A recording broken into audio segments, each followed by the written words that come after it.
What if I told you that confidence is not something you are born with, but something you create? That it is not a privilege granted by genetics, nor a trait earned through external validation, but a choice. A quiet, deliberate, unshakable choice you must make every single day. Most of us are taught to believe that confidence is something external, something we must seek. We tell ourselves, when I am more successful, when I look a certain way, when I have proven myself, then I will feel confident. And so we wait. We wait for permission. We wait for evidence. We wait for someone to tell us that we are enough. But that moment never truly comes, does it? No matter how much you achieve, there is always another milestone, another insecurity, another voice in your head whispering, not yet. Not quite. Not enough.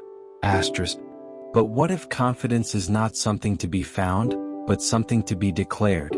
What if, instead of waiting, you simply decided? Existentialist philosophy offers a radical perspective on this. That meaning, identity, and confidence are not things we passively receive, they are things we must create. Jean-Paul Sartre, one of the great existentialist thinkers, wrote, "Man is nothing else but what he makes of himself." This is a terrifying idea. It means there is no cosmic blueprint for your life. There is no external force that will one day grant you confidence, no divine moment when everything suddenly makes sense. It is up to you. You are the one who must choose who you will become. This is where most people hesitate.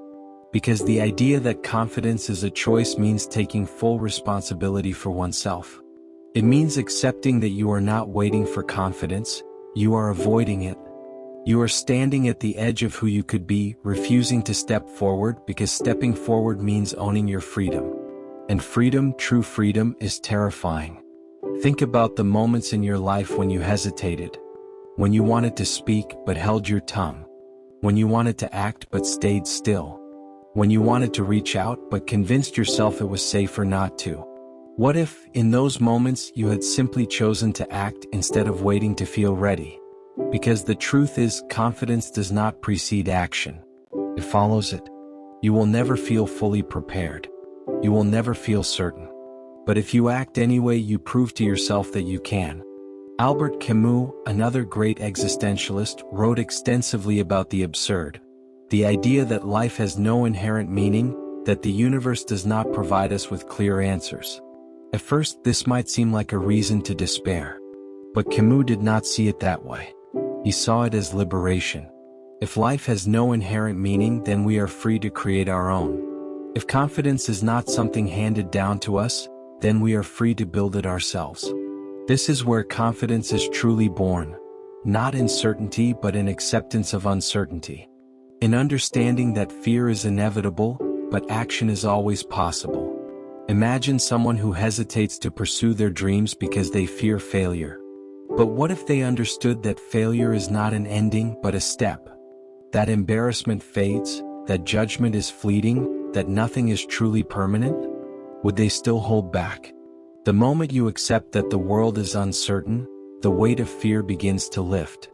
You begin to see that the thoughts holding you back are just that, thoughts. They are not truth. They are not reality. And you are free to move beyond them. Friedrich Nietzsche took this idea even further with his concept of the Übermensch. The Overman, the one who rises above the expectations imposed by society, who creates their own values, their own meaning, their own sense of self. He believed that true confidence is not given by others, nor is it found in conformity. It is forged in the fire of self-creation. Ask yourself, who would I be if I stopped waiting for permission? If I no longer sought validation, if I no longer feared rejection, what kind of person would I become? Confidence is not something you wait for. It is something you build. Every morning when you wake up, you are given a choice.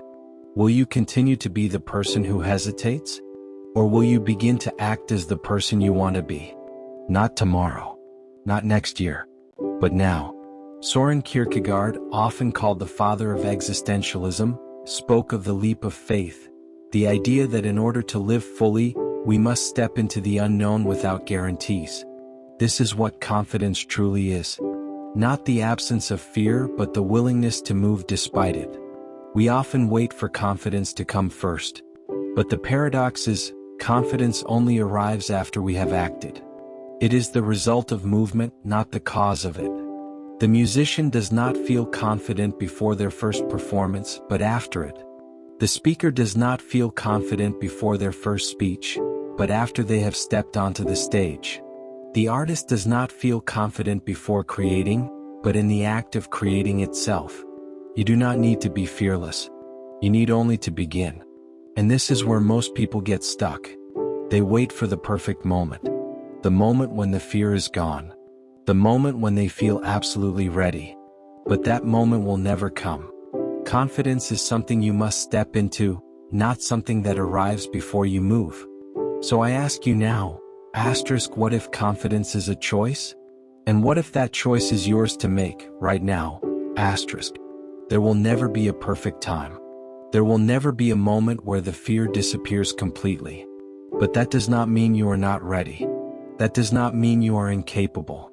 It only means that you must be willing to act despite the fear, to choose confidence even in the moments when it feels far away. Because in the end, the truth is simple. You are not defined by your past hesitations. You are not bound by your old fears. You are what you choose to be. And at any moment you can choose differently. So choose now. Step forward. Speak up. Live boldly. Not because you are fearless, but because you refuse to let fear make your choices for you. And when you look back on this moment, you will see, it was never about waiting. It was always about becoming.